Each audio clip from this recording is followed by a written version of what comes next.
व्यतिपात योग 24 सितंबर 2024 को प्रातः 3:10 से रात्रि 1:27 तक व्यतिपात योग है।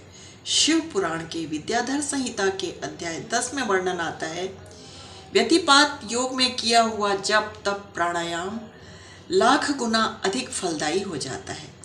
व्यतिपात योग की महिमा सूर्य ग्रहण के बराबर कही गई है। इस योग में किया हुआ स्नान, दान, जप, ध्यान, मौन, दान, तर्पण, श्राद्ध आदि कर्म अक्षय होता है, अक्षय हो जाते हैं, अर्थात उनका कभी क्षय नहीं होता, वे कभी नष्ट नहीं होते। अश्विन माह का हिंदू संवत्सर के अनुसार बहुत अधिक महत्व है। हिंदू संवत्सर के अनुसार अश्विन का महीना 7वां महीना है। इस माह में पूर्णिमा तिथि अश्वनी नक्षत्र युक्त होती है। इसी कारण इस माह का नाम अश्विन माह पड़ गया। अश्विन माह का एक अन्य नाम क्वार भी है। अश्वनी नक्षत्र युक्ता पौर्णमासी यत्र मासे सह। अश्विन माह का संबंध सूर्य भगवान के पुत्र अश्वनी कुमारों से है। अश्वनी कुमार देवताओं के चिकित्सक हैं, सूर्य भगवान के पुत्र हैं।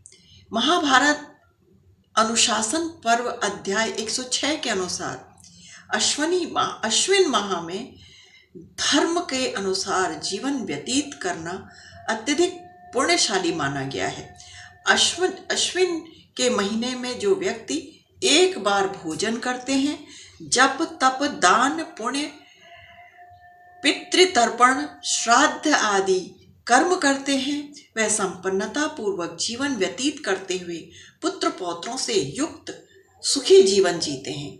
अश्विन माह में योग्य ब्राह्मण को घी का दान करना अत्यधिक पुण्यशाली बताया गया है। घी का दान यदि योग्य ब्राह्मण को दान किया जाए तो ऐसे व्यक्ति से अश्वनी कुमार प्रसन्न होकर इन व्यक्तियों को रूप सौंदर्य प्रदान करते हैं। शिव पुराण के अनुसार अश्विन माह में अन्न और धन का दान करने से घर में अन्न और धन के भंडार भरे रहते हैं। अन्न और धन की निरंतर वृद्धि होती रहती है। अग्नि पुराण में वर्णन आता है, अश्विन माह में गाय का दूध, गाय का दही और गाय का घी अर्थात गोरस का दान करने वाले व्यक्तियों के जीवन से समस्त रोगों का नाश हो जाता है और व्यक्ति आरोग्य को प्रदान करते हैं।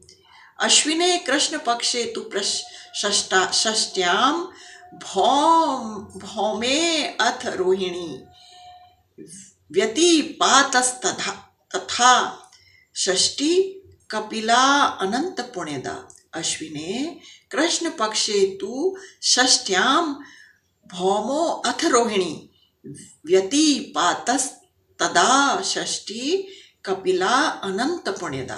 अर्थात अश्विन माह में कृष्ण पक्ष हो, षष्ठी का दिन हो, मंगलवार भी हो, उसी दिन रोहिणी नक्षत्र भी हो और व्यतिपात योग भी हो, तो ये योग कपिला षष्ठी योग कहलाता है।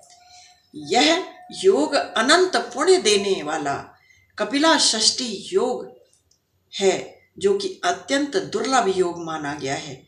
संयोग से आज कृष्ण पक्ष षष्ठी तिथि है, मंगलवार है और व्यतिपात योग भी है, जो कि एक दुर्लभ योग है और अनंत पुण्य देने वाला योग है। इस योग में हमें स्नान दान जप तप और पितरों के लिए किए जाने वाले तर्पण श्राद्ध इत्यादि कार्य करने हैं, जो कि अक्षय माने जाते हैं।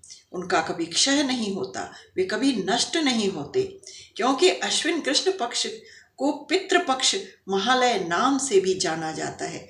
महालय पक्ष में पितृ ऋण से मुक्त होने तथा पितरों को तृप्त करने के उद्देश्य से तर्पण श्राद्ध आदि पितृ कार्य संपन्न किए जाते हैं।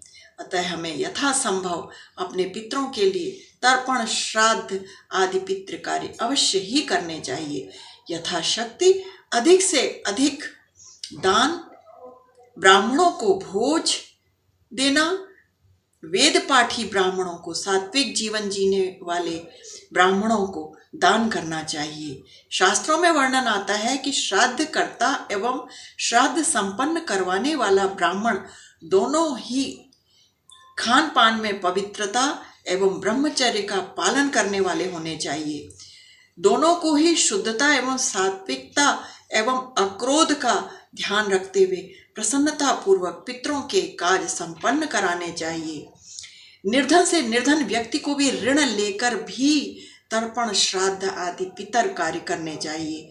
अति निर्धन से भी निर्धन यदि व्यक्ति है, श्राद्ध करने में नितांत असमर्थ है, तो भी कहीं से हरा चारा लाकर गऊ को खिलाकर पितरों को तृप्त कर सकता है। ऐसा कर सकने में भी असमर्थ होने पर वाले व्यक्ति को सूर्य भगवान के सम्मुख दोनों हाथ ऊपर आकाश की ओर उठाकर ईश्वर से प्रार्थना करनी है, पितरों से प्रार्थना करनी है, हे प्रभु, मैं असमर्थ हूँ, अपने पितरों के लिए मैं कुछ भी नहीं कर सकता।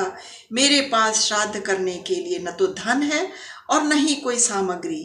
मैं अपने पितरों को दोनों हाथ उठाकर अपनी असमर्थता व्यक्त करते हुए प्रार्थना करता हूँ, प्रणाम करता हूँ और अपनी श्रद्धा अर्पित करता हूँ। आप मेरी श्रद्धा को स्वीकार कीजिए और तृप्ति का अनुभव कीजिए। इस प्रकार से भी पितर अपनी संतान के द्वारा अर्पित की हुई श्रद्धा से प्रसन्न होकर उस श्रद्धा को स्वीकार कर अभिभूत होकर अपना आशीर्वाद अपने संतान को प्रदान करते हैं और तृप्त हो जाते हैं। कृष्ण पक्ष व्यतिपात योग, अश्विन का कृष्ण पक्ष का समय मंगलवार षष्ठी तिथि आज है। ऐसे सुंदर योग में स्नान, दान, जप, तप और पितरों के लिए किए जाने वाले तर्पण, श्राद्ध आदि कर्म अक्षय माने जाते हैं, इन्हें करना चाहिए। किंतु इस योग में शुभ कर्म करना वर्जित माना गया है। अक्षय हो जाने वाले पुण्य कर्मों को शुद्धता एवं प्रसन्नता के साथ हमें करना चाहिए। हमारा जो ये जीवन है, मनुष्य जीवन, हमारे माता पिता की देन है। माता पिता की देन से ही हमें मनुष्य जीवन मिला, बुद्धि मिली, विवेक मिला। हमें अपने माता पिता से हमें पवित्र संस्कार मिले और इन संस्कारों से हमें ऐसी बुद्धि मिली कि हम सबका भला सोचें, सबका हित करें, सबका हित करते हुए जीवन का यापन करें और समाज में, परिवार में, समाज में, राष्ट्र में और संपूर्ण अखिल विश्व के लिए कुछ कर सकने में संपन्न रहें।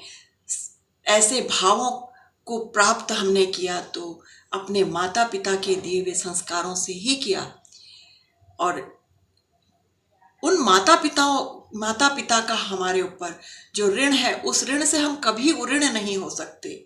माता पिता के द्वारा किए हुए जो कर्म है, उन्होंने किस प्रकार हमें अपने गीले में सोकर, अपना ना खाकर हमें एक सुंदर जीवन जीने का मौका दिया, अवसर दिया।